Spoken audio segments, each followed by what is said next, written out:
Évangile de Jésus-Christ selon Saint Jean, chapitre 10, du 1er au 10e verset.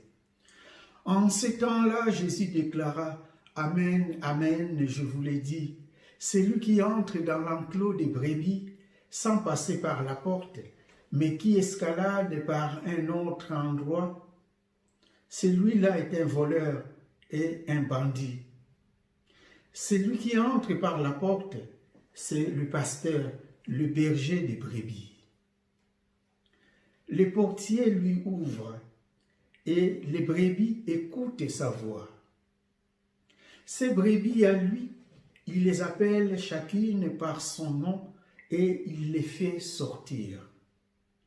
Quand il a poussé dehors toutes les siennes, il marche à leur tête et les brebis les suivent, car elles connaissent sa voix.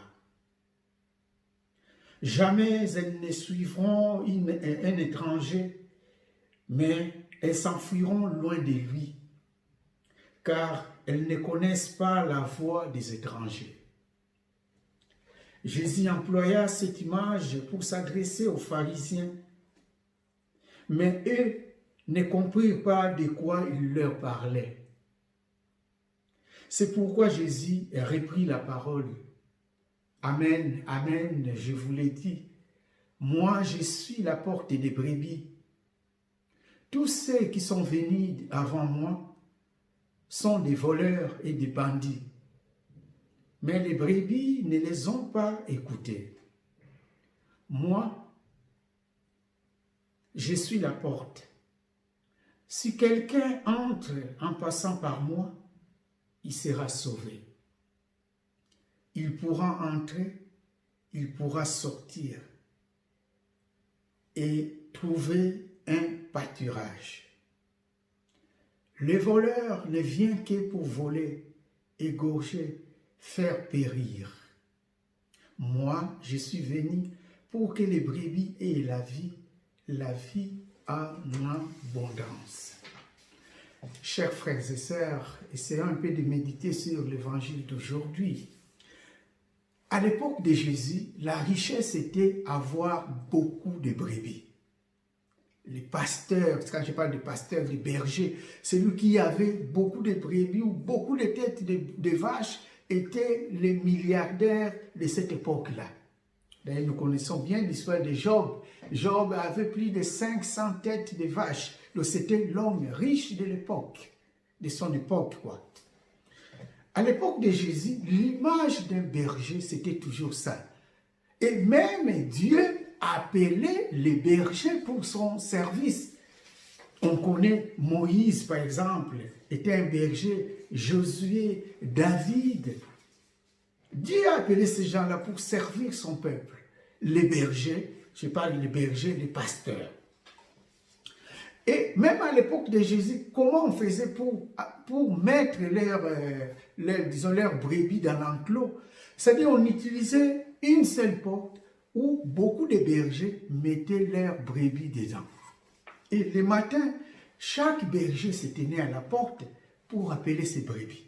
Chacun avait sa voix, disons, sa manière d'appeler ses brebis. Et ces brebis-là suivaient leur berger. Mais parfois, ça arrivait aussi qu'une brebis, au lieu de suivre son berger, qu'elle puisse suivre l'autre berger. Ça arrivait qu'une brebis puisse s'égarer. Mais ils reconnaissaient la voix de leur berger. Alors Jésus prend cette image aujourd'hui. Mais essayons d'abord de contextualiser la situation. Pourquoi Jésus parle aujourd'hui des bons bergers? Jésus est à Jérusalem.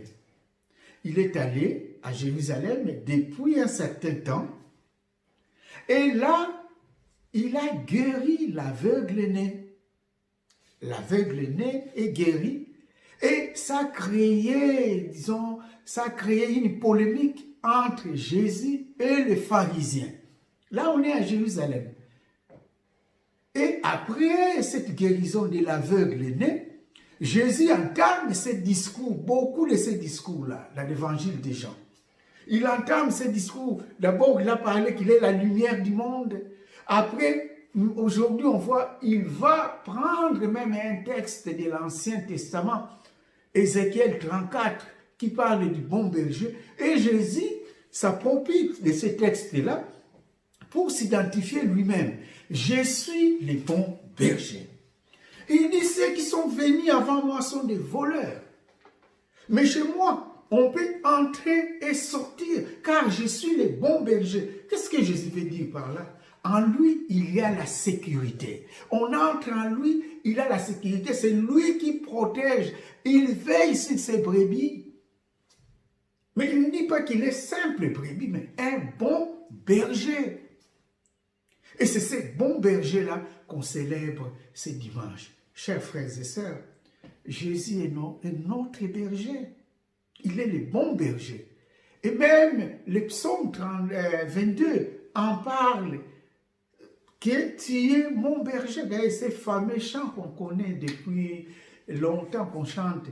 Tu es mon berger, ô Seigneur, rien ne saurait manquer où tu me conduis. Tu es mon berger, le Seigneur est mon berger. Et il me protège, il me garde. Oh, le bon berger veille sur ses brebis. Jésus est le bon berger, chers frères et sœurs. Il veille sur nous. Et parfois, nous ne nous rendons pas compte. On va chercher des petits bergers inutiles ailleurs. Qu'est-ce que je veux dire par là? On va chercher des petites protections ailleurs. Des petits conforts ailleurs. Or, Jésus est là. Il est notre berger. Il dit chez lui, on peut entrer et sortir librement. Il nous accorde cette liberté des enfants de Dieu, mais à condition de connaître que c'est lui qui est notre berger. Nous devons le suivre. Il est là, il nous surveille, il nous aide, il nous protège, il nous embrasse, il nous montre le chemin, il nous guide. Jésus comme berger, il se met derrière les brebis, au milieu des brebis et en avant des brebis. Derrière les brebis pour encourager les faibles. Au milieu des brebis pour voir ce qui se passe autour. Et devant pour guider ces brebis.